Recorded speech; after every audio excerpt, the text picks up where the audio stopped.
So what I want you to see that this is a different model. This is a different model. This model of what it is to lead is different from the other model of what it is to manage.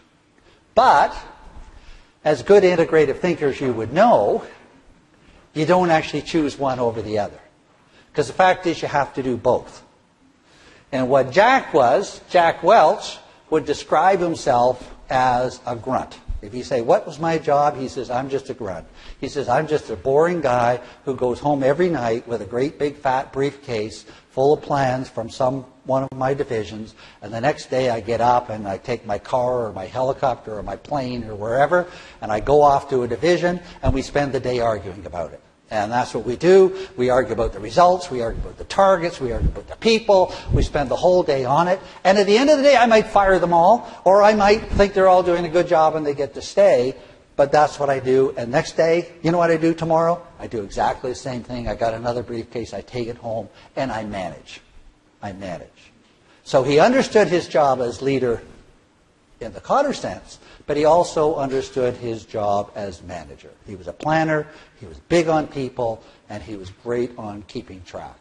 So the trick now is to be a leader, is to be able to combine them.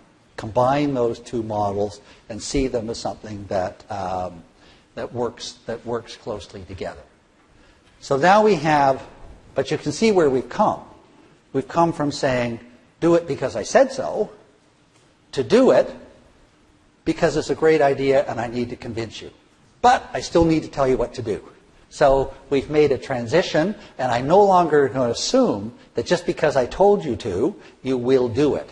If you haven't in fact been aligned and motivated, you will not do it. It's sort of what I find this kind of interesting, because at one point in my life, I'm running a great big organization, and I love it. You've got 6,200 people, and most of them are unionized. I had 8,000, and most of them were unionized, with plants all over North America.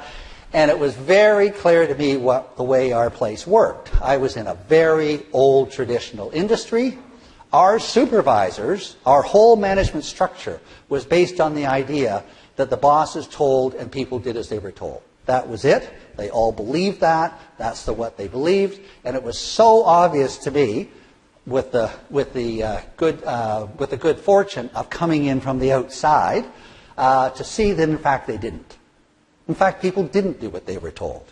They just plain didn't. Supervisors of our salespeople thought they were out. This is root trucks. I'm in the bread business. This is real plain, simple, ordinary Teamsters, all kinds of stuff. And we have a certain things, as you do. Trucks got to go out. They got to deliver. We keep track. Supervisors think they control. Not a chance. Not a chance. As soon as that truck is off the parking lot, it is a free-for-all. And they do what they do because they do what they do. And that's how they are. And I've gone around, you go around on the routes with them, and they have customers they like who get great service. They have customers they don't like who don't. And that's how it is, and to hell with the supervisor. I could also tell you kind of even running factories. So we had very highly automated factories where, in fact, there was no discretion for the line operators. Because the engineers were smart, the managers were smart, the supervisors were smart. There wasn't one piece of equipment in our most automated factory that the ordinary blue-collar worker hadn't figured out how to screw up if they wanted to. And if they wanted to change it, they changed it. If they wanted it to have a nice smooth day, you could have a nice smooth day. And if they didn't, you didn't. And that was the end of it. So it was sort of interesting for me because I kind of came into this, and nobody of my management group thought it was their job to have a vision, align people, motivate people. Why do you need to do it? Their motivation is they have a job. Really, really, really limited view. And you wouldn't be surprised that this was an organization that was losing millions of dollars a year.